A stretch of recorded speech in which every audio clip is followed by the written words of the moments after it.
You can't talk about the South without also talking about religion. The Protestant faith, in particular, is huge down here. In states in the Deep South, as much as 80% of the population identifies as some kind of Protestant. We call it the Bible Belt for a reason. But why is the South so Protestant? It comes down to a combination of geographical necessity and a new and controversial way to understand God. When I reach that mountaintop, I'm gonna shout it out loud. When I reach that mountaintop, I'm gonna shout it out loud. When I reach that mountaintop, I'm gonna shout it. When the British settled in New England, they brought with them the Anglican faith, which was the Church of England, and would become the Episcopal Church in the U.S. It's like this. My name is Dr. Michael Altman, professor of religious studies at the University of Alabama.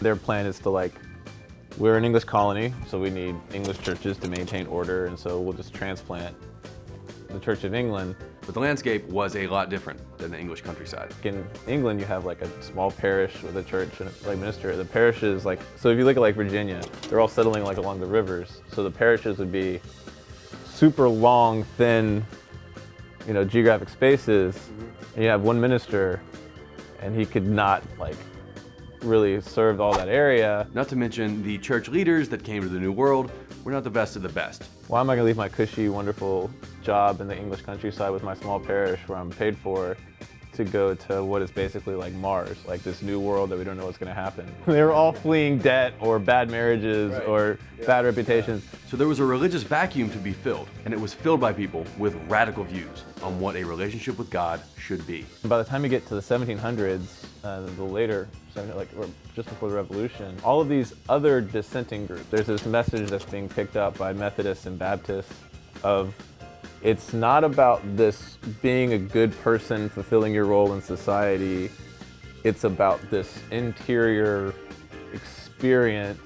The notion of being saved was revolutionary. So the go-to example is an Anglican minister named George Whitefield, preaching that you have to be, this is where we get the language of born again, you have to have this new birth experience. This is a new thing, because the Church of England is no, you get baptized, you stay within the church, you do what you're supposed to, right? And he's saying, no, you need this experience. And it caused a lot of problems for Anglican preachers across the frontier. So Whitefield comes down to the South, he's making this call for this sort of heart religion. He had a PR team that went ahead of him, and he had these big revival meetings with lots of people. He only had to have one or two good sermons. So he would come into town, give this big sermon about the new birth, and then leave.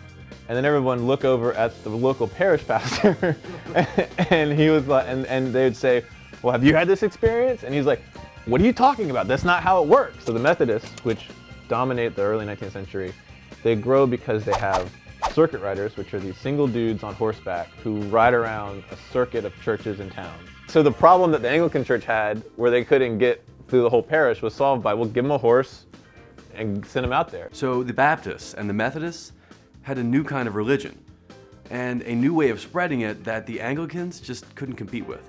Baptists and Methodists they're these traditions that are built for rural areas that don't require the kind of institutional support that Anglicanism or the Roman Catholic Church does.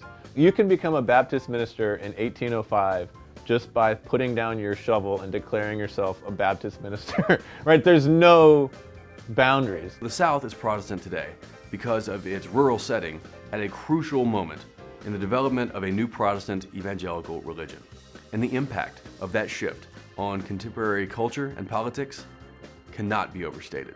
For Reckon, I'm Ian Hoppy. Gonna tell my brother.